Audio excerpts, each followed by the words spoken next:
¿Y qué es el inductor? Entonces vamos a hablar de los inductores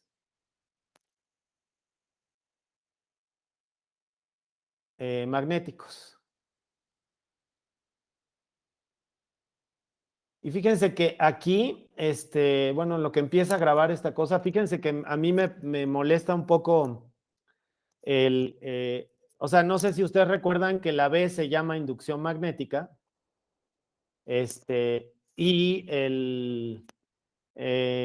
la B se llama inducción magnética, este, y a este fenómeno también se le llama inducción magnética, ¿no? Entonces, a mí no me gusta mucho eso porque hay dos cosas diferentes que tienen el mismo nombre, ¿no? Entonces, la inducción magnética es del fenómeno que yo voy a hablar ahorita. Bueno, entonces, vamos a verlo de manera lo más simple posible, pues. Imagínense que tienen dos bobinas. Una bobina grande por la que meto una corriente, ¿ok? Y vamos a suponer que dentro de la bobina grande hay una bobina más pequeña y esta bobina de aquí no está conectada con esta otra, pero la conecto a un voltímetro.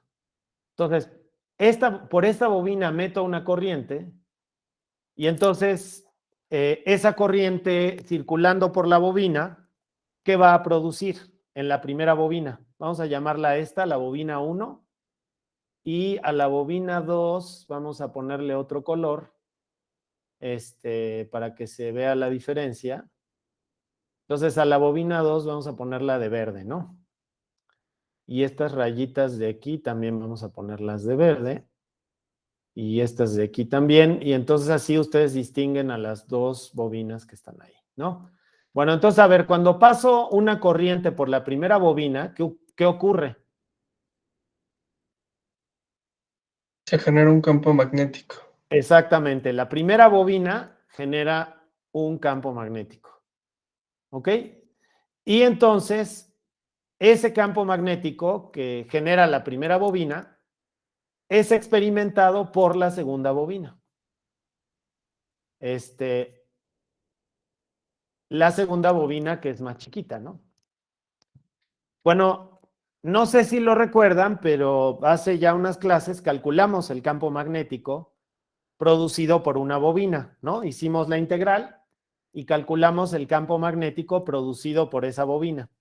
Nada más que el problema es que lo calculamos aquí en el centro, nada más. No lo calculamos en todos lados, ¿no? Pero bueno, no importa. Lo que generalmente hace uno es aproximar el valor que produce el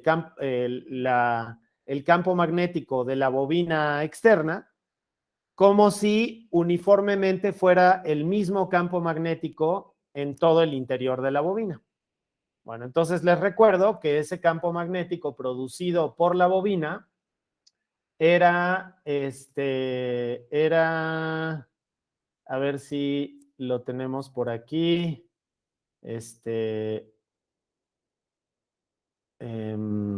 aquí está, ¿no? ¿Se acuerdan? Esto lo vimos en una de las primeras clases. El campo magnético producido por una bobina era este campo magnético de aquí, ¿no? Entonces era μ0 por la corriente eléctrica por el vector unitario K, que es perpendicular a la bobina, entre 2 por el radio de la bobina. Bueno, entonces vamos a poner eso aquí para recordar ese resultado de una de las primeras clases. Ese era el campo magnético de la bobina, ¿no? Entonces, a ver, este campo magnético, entonces, lo produce la primera bobina, o sea, la bobina número 1. Entonces, déjenme cambiar algunas cosas en esta ecuación para que se parezca más a lo que tengo en el dibujo.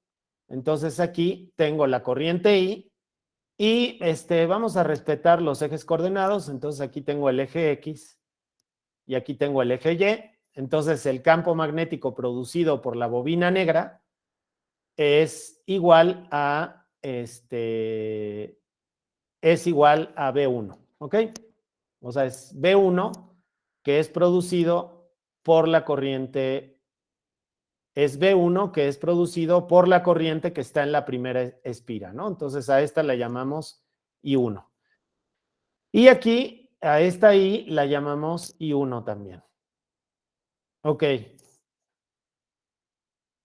Muy bien. Entonces, la bobina 1 tiene un radio 1 y la bobina 2 tiene un radio 2. Bueno, vamos a suponer, esto es una aproximación, ¿ok? Y esto es una aproximación que no me queda de otra que hacerlo, porque el campo magnético en el interior de una bobina es muy difícil de calcular. Y entonces, lo que uno hace es suponer que el campo magnético en el interior de una bobina es el mismo que hay en el centro de la bobina en todos lados, ¿ok? Pero eso es una aproximación que uno hace por falta de un resultado más preciso. Bueno, entonces vamos a calcular qué ocurre con el flujo magnético de la bobina de afuera en la bobinita de adentro. Entonces vamos a calcular el flujo magnético en la bobina de adentro. Entonces el flujo magnético en la bobina de adentro es el campo magnético que produce la bobina 1 por el vector normal de superficie por el diferencial de superficie.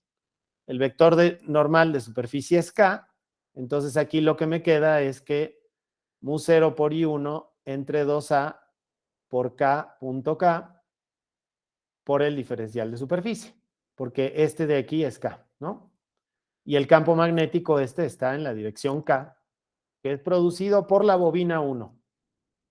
Y este es el flujo magnético en la bobina 2. Bueno, si se fijan, K.K me da 1, entonces este resultado de aquí se reduce a mu0 por I entre 2A. Bueno, aquí, a ver, vamos a nada más, acuérdense que este era el radio de la bobina, entonces para ponerlo es el radio de la bobina 1.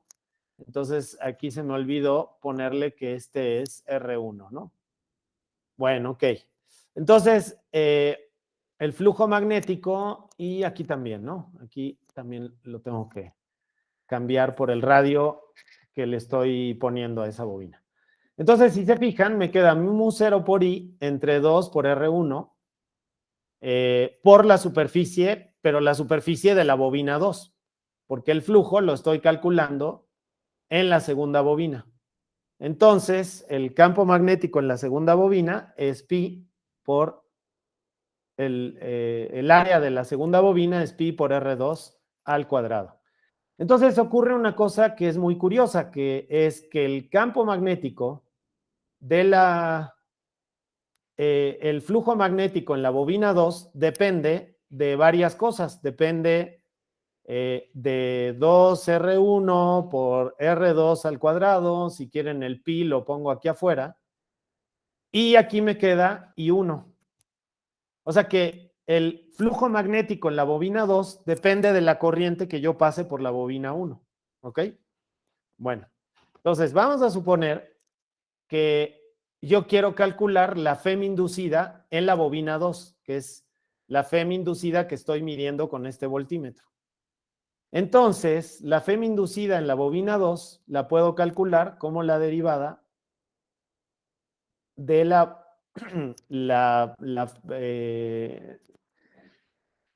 ¿cómo se llama? Del flujo magnético en el campo magnético, el flujo magnético en la bobina 2, con respecto al tiempo, ¿no? Y de una vez vamos a ponerle el signo menos, y entonces lo que me queda aquí es que esto es igual a menos pi por mu0 por R2 al cuadrado por 2R1 por la derivada de la corriente que circula por la primera bobina.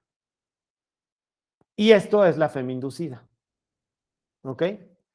Bueno, entonces tengo que la FEM inducida es igual a menos pi por mu0 por R2 al cuadrado entre 2R1 por la derivada de I1 con respecto a T.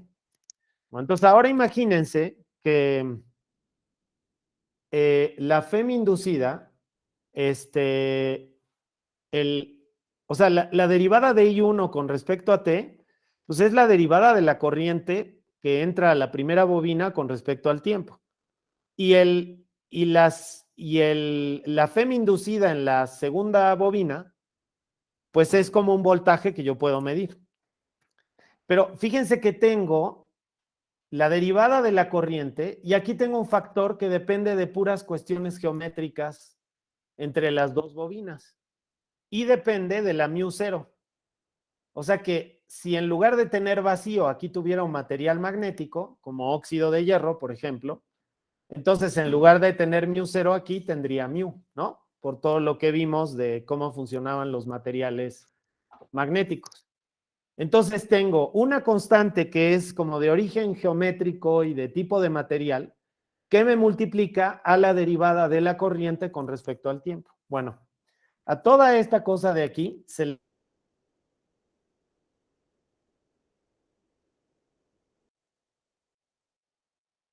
es en la segunda espira, a esta se le llama la inductancia mutua, ¿ok? Entonces, ¿por qué es la inductancia que una bobina hace sobre otra bobina? A ver, me gustaría que pensaran esto de aquí, ¿qué dispositivo importantísimo es?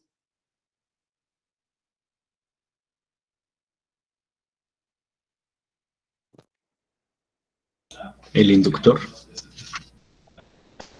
Es un inductor, pero a ver, este en particular en donde una bobina induce sobre otra bobina, tiene otro nombre, que no es inductor. ¿Transformador? Es un transformador, exactamente. Eso es un transformador.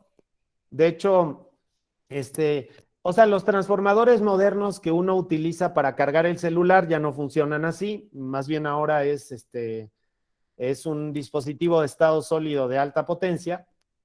Pero los transformadores que hay en la calle para disminuir el voltaje que viene de afuera, justamente lo que hacen es esto. Es un inductor, es un cable que está metido una espira o un conjunto muy grande de espiras que están dentro de otras espiras y el campo magnético de una espira induce una FEM sobre la otra espira. Entonces eso me permite hacer cambios de voltaje, ¿no? Eso me permite que pues yo pueda conectar uno de estos aparatos en la corriente eléctrica y el voltaje baje de 120 volts a, por ejemplo, a 12 volts o a 5 volts, ¿no? Dependiendo qué aplicación le quiero dar. Bueno, entonces este número que tengo aquí es justamente la inductancia mutua. Y entonces, a ver, vamos a sacarle una fotografía a esta. O sea que cuando tengo dos espiras, eh, o sea, por ejemplo, si tengo la espira 2, que es igual a, y vamos a ponerle un número, este de aquí es M21, por la derivada de I1 con respecto a T. Entonces, esta de aquí se llama inductancia mutua. ¿Ok? Bueno, ahora, a ver, ¿quién me puede decir qué diferencia habría en mi cálculo si en lugar de tener una espira que solo tiene una vuelta, qué pasaría si esta espira tiene N1 vueltas y esta otra espira de aquí tiene N2 vueltas? O sea que en lugar de solo dar una vuelta, es un cable de cobre que está varias veces enrollado sobre su eje. ¿Qué diferencia habría en estas expresiones? Que hay que multiplicar a B por N, ¿no? La B habría que multiplicarla por N1 porque el número de vueltas que tengo hace que cambie el campo magnético, ¿no? Es como si la integral que hicimos en la clase la hubieran repetido N1 veces, ¿no? Porque dan N1 vueltas, ¿no? Suponiendo que más o menos el cable está enrollado sobre la misma línea. Bueno, entonces cambiaría esta N1 de aquí, ¿no? En el campo magnético. ¿Y en el flujo habría que cambiar algo?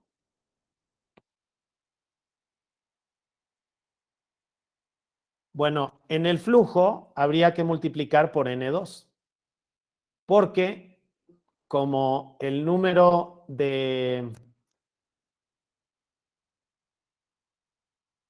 déjeme, lo escribo así. Entonces aquí me queda N1. Ahorita les explico por qué, pero básicamente es porque el campo magnético, en lugar de pasar por una sola espira, ahora pasa por N2 espiras, ¿no? Entonces cambia el flujo magnético. El flujo magnético aumenta porque pasa por N2 espiras en total, entonces por eso cambia, ¿no? Entonces esto de aquí cambiaría y eso de ahí cambiaría, ¿no? Entonces, ¿saben qué? Les voy a dejar las dos diapositivas, una con las N1s y otra sin las N1s, como para que ustedes puedan comparar, ¿no? Y se las circulo en todos lados para que vean que es algo importante, ¿no? Entonces, aquí tienen esta, aquí tienen esta, aquí tienen esta, y aquí se me estaba olvidando una N1 que tendríamos que tener aquí, ¿no? Bueno, y ahí ya están la N1 y la N2, y aquí están la N1 y la N2. ¿Ok? Bueno, entonces eso cambiaría. O sea que de lo que tengo en la siguiente hoja, que es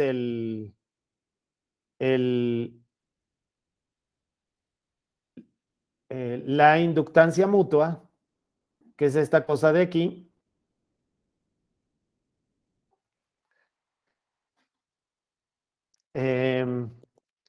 entonces fíjense que la inductancia mutua entre estos dos es M21, sería en este caso igual a esta cantidad que tengo aquí, ¿ok? O sea, es el número constante que me conecta a la derivada de la corriente con respecto al tiempo, ¿no? Entonces, fíjense que la inductancia mutua la puedo definir, o sea, M12 la puedo definir como la derivada de la inducción 2 con respecto a la corriente 1. Con respecto, perdón, la derivada de phi2, phi b2 con respecto a I1, ¿no? Entonces comparen lo que tienen como el flujo magnético aquí, que es esta cantidad, es todo esto.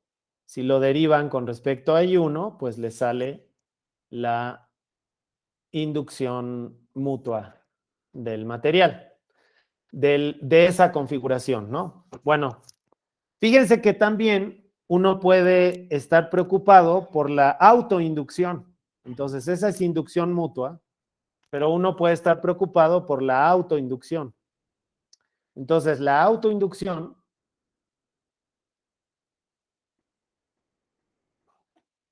es básicamente lo mismo. Por ejemplo, yo me puedo fijar en la espira 1, en la FEM de la espira 1. Entonces, la FEM de la espira 1 depende del flujo magnético que hay en la espira 1, pero producido por la misma espira 1. Entonces, el flujo en la espira 1 es igual al campo magnético, ¿no? Ahí, ¿dónde tengo mi? Aquí está. Pi B1 es igual al campo magnético que produce 1 por el vector normal de superficie por la superficie. Y B1, recuerden que era I1 por, ¿a qué era igual? A ver, aquí lo tenemos. I1 por mu0 era esto, ¿no? Esto de aquí. Entonces, a ver, déjenme, lo voy a copiar para que no me vaya a equivocar. Entonces, es I1 es esto, ¿no? Ese es el campo magnético en el centro de la espira. Ok, es esto. Bueno, vamos a borrar todo lo que no sea. Bueno, y el vector normal de superficie, pues sigue siendo la K por el diferencial de superficie. Bueno, entonces, acuérdense que esto es una aproximación. Estoy aproximando a que el campo magnético es el mismo que hay, o sea, el que está en el centro es el mismo que hay en toda la espira, eso es una aproximación, no es cierto, pero es una aproximación bastante buena que se hace porque realmente el campo magnético en una espira es muy complicado, ¿no? Entonces se suele hacer eso. Bueno, entonces otra vez esto me da μ0 por I1, K.K me da 1, aquí tengo N1 entre 2R1 y por el diferencial de superficie. Entonces, acuérdense que en el otro caso, aquí yo tenía R2 al cuadrado, pero pues aquí tengo R1 al cuadrado, porque estoy preguntándome qué ocurre en la misma espira. Bueno, entonces, aunque yo sé que puedo cancelar aquí, lo voy a dejar. Y entonces ahora me pregunto cuánto es la FEM inducida por efecto del mismo campo eléctrico que tiene la misma espira, no otra, sino la misma. Y entonces esta E1 de aquí es igual a la derivada menos la derivada de todo esto. Y menos la derivada de todo eso es menos, bueno, a ver, y acuérdense que otra cosa importante, aquí se me está pasando comentarles, que si la segunda espira tiene N2 espiras, entonces también hay que poner el N2, ¿no? Entonces eso es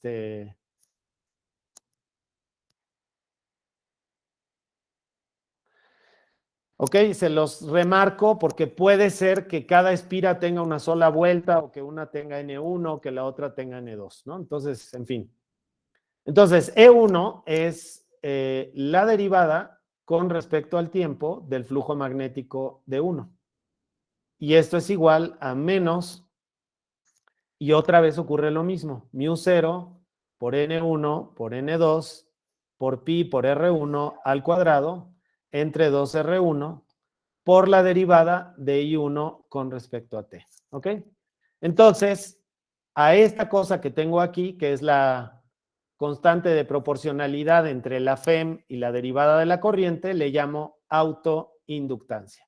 Y esa se denota por la letra L, que es μ0 por N1 por N2 por pi por R1 al cuadrado sobre 2R1. ¿Ok? Entonces a esta se le llama autoinductancia porque es o sea, es la FEM, tiene que ver con la FEM que induce la misma bobina sobre sí misma por el hecho de que ella misma produjo un campo magnético. ¿Ok? Bueno, y estos inductores, pues seguramente ya los vieron en circuitos eléctricos 1, o si no han llevado esa materia, pues ya los verán. Y entonces lo que ocurre es que E1 es igual a menos L1 por la derivada de I1 con respecto a T, ¿no? Y les pongo aquí el contraste de cómo esto es la autoinductancia y cómo en la inductancia mutua es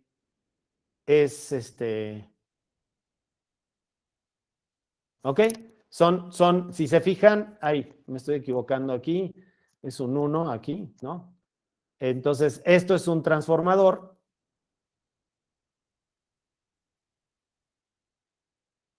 Y ahora sí, no me acuerdo quién lo había dicho, creo que Irán o Juan Carlos. Esto de aquí es un elemento muy importante en electrónica, esto es un inductor. Entonces, los inductores, o sea, si ustedes abren bueno, déjenme cerrar esto y ahorita les platico cómo se ven. Entonces, L1, uno lo puede escribir como la parcial del flujo magnético de 1 con respecto a la corriente I1, ¿no? Entonces, váyanse a la lámina anterior y fíjense cómo era el flujo Φ1, que es este de aquí, ¿no? Que está aquí. Derívenlo con respecto a I1 y eso les va a dar la autoinductancia de ese inductor. ¿Ok? Entonces, fíjense que pues ya tienen una manera de calcular cómo sacar la inductancia. Bueno, entonces de hecho en un circuito muchas veces son muy fáciles de identificar porque justamente los inductores tienen esta forma, o sea, tienen la forma como de un solenoide chiquito, ¿no? Y luego esto está conectado al circuito. Entonces, cuando por aquí pasa una corriente eléctrica, este solenoide produce un campo magnético, ¿no? Y ese campo magnético induce una FEM sobre la misma bobina.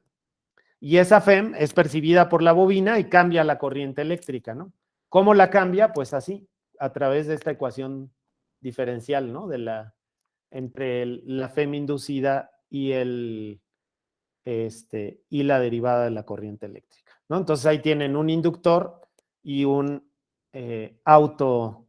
o sea, tienen inducción mutua y tienen autoinducción, ¿no? La inducción mutua ocurre en un transformador, es una bobina que induce una FEM sobre otra bobina, y un inductor es una bobina que induce una FEM sobre sí misma, ¿no? Bueno, y este dispositivo es importantísimo porque junto con el capacitor, o sea, si ustedes tienen un capacitor y tienen un inductor, una resistencia, por ejemplo, entonces tienen un capacitor, una resistencia y un inductor, L, ¿no? Entonces los inductores se simbolizan, bueno, me salió muy exagerado, pero es como un buclecito, ¿no? El inductor. Este circuito, ¿alguno de ustedes sabe cómo se llama? LRC, ¿no? LRC o RCL, ¿no? Yo me lo conocía como RCL, pero no me sorprendería que tengan las letras cambiadas. ¿Y quién me puede decir de qué es la base de ese circuito? O sea, ¿qué cosas funcionan con circuitos de ese tipo? Pueden ser radios, ¿no? Los radios, exactamente. El emisor de una radio funciona con ese circuito. Eso de ahí es un oscilador armónico, amortiguado. Tiene la misma ecuación diferencial que un oscilador armónico amortiguado, este circuito que ven aquí. Y si a esto le agregan una antena, entonces la antena funciona como una fuente de voltaje variable y entonces ese oscilador armónico entra en resonancia con la señal de radio, y si aquí a este inductor yo le pongo un inductor variable, entonces yo puedo variar la frecuencia con la que oscila. Entonces lo que hago es sintonizar la radio, ¿no? Entonces lo que dice Andrés es, bueno, su tarjeta de internet inalámbrico tiene un circuito de ese tipo adentro. Obviamente tiene más cosas y es más complicado, pero básicamente tanto el circuito que emite como el circuito que recibe es un circuito que básicamente es así. La radio es un circuito de ese tipo, ¿no? El Bluetooth que utilizan para los audífonos funciona de la misma manera, ¿no? Todo lo que funciona por radio está basado en ese circuito que tienen ahí. Bueno, una cuestión nada más que me gustaría platicarles es, me gustaría que se fijen un momentito, si quieren se las pongo yo también aquí, en la tarea 10 para que no haya confusión sobre esto. Fíjense que en la tarea 10,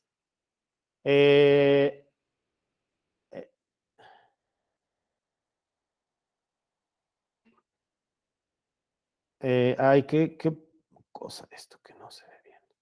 A ver, se los voy a compartir para que, digo, como ya no tenemos más tiempo para ver dudas, entonces sí me gustaría que en la tarea 10 pusieran atención en lo siguiente. Déjenme leerles el problema y así, y así luego no hay dudas, ¿no? Bueno, entonces, y me preocupa el problema 3, si se fijan, dice, una espira metálica circular que se encuentra en el plano XY es sometida a un campo magnético no uniforme de la forma B igual a B0 por R entre R mayúscula por K. Entonces, digo, luego el problema sigue, les van a pedir cuál es la FEM inducida, etcétera, etcétera. Cosas de ese estilo, ¿no? Entonces, aquí en lugar de pedirles la FEM, les van a pedir otra cosa, ¿ok? O sea, en lugar de la FEM, como yo hice en clase, ustedes van a tener que despejar otra cosa. Pero la pregunta que yo les hago es, de todo lo que yo hice en clase, ¿qué cambia por el hecho de que el campo magnético no es uniforme. O sea, ¿qué cambiaría, pues? O sea, por La ejemplo, integral, exactamente. A ver, ¿cómo cambiaría la integral? A ver, por ejemplo, pues, en en este lugar caso de, de aquí hay esta integral es la que cambiaría. ¿Qué es lo que cambiaría? Estamos viendo el PDF, profe. Pues sí. Ah, perdón, sí, cierto. Bueno, a ver, claro, no, qué lástima que no se puedan, bueno, ya de por sí esto es una maravilla, ¿no? Entonces, a ver, perdóneme, esta es la integral que yo les digo, ¿no? Esta de aquí, por ejemplo, o esta de aquí. ¿Qué cambiarían estas integrales por el hecho de que el campo magnético ahora es no uniforme? que no se puede sacar el campo magnético de la integral. Exactamente, hay que hacer la integral, ¿no? Si el campo magnético en el problema dependía de la R, que es la R en coordenadas cilíndricas, pues tienen que integrar con el diferencial de superficie de coordenadas cilíndricas. Es el único cambio, ¿no? Entonces, mi intención es que con ese problema vieran que en general los campos magnéticos de la realidad son un poquito más complicados o sea, no son campos uniformes, ¿no? Aunque se sorprenderían, pues, porque la mayoría de los, o sea, de los ejercicios que yo he visto, por ejemplo, que se hacen, el campo magnético de una espira se toma como el campo magnético del centro de la espira, se aproxima como eso, ¿no? Pero en este caso, yo sí quiero que hagan la integral, ¿ok? No vayan a aproximar como el campo magnético del centro de la espira, porque como depende de R, cuando R vale 0, eso vale 0, ¿no? Entonces, les va a dar 0 el flujo magnético, y eso sí no puede ser, ¿no? Ok, bueno, y en el segundo problema, en el segundo problema, entonces déjenme les comparto el segundo problema de inducción magnética. Ahí va. Les dicen que dos solenoides, o sea que son, bueno, como los que vieron en inducción y ondas electromagnéticas que tienen un montón de espiras, concéntricos, o sea que quiere decir que uno está dentro del otro, de la misma longitud D, pero con diferentes radios, se colocan de manera que sus extremos coinciden. O sea que si un cilindro está así, el otro no queda dentro, sino que los dos extremos de los dos cilindros coinciden. Uno de ellos tiene radio A y el otro tiene radio B, donde A es menor que B. O sea que B es el radio del solenoide más grande y A es el radio del solenoide más chiquito. Asimismo, tienen NA y NB vueltas, ¿no? Lo que acabamos de ver hace un momentito. Tienen un chorro de vueltas, o sea que el campo magnético que van a producir está multiplicado por N1, ¿no? Y el flujo está multiplicado por la N de la bobina sobre la que calculen el flujo. El solenoide de radio B produce un campo magnético no uniforme. Entonces, otra vez aquí hay otro campo magnético no uniforme que se ve ahí en la ecuación 3. Entonces, nada más les aviso que como el campo magnético es no uniforme, entonces tienen que hacer una integral, pues, ¿ok?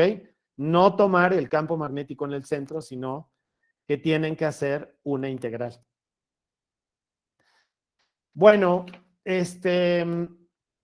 pues esa es la idea en la tarea 10. Entonces,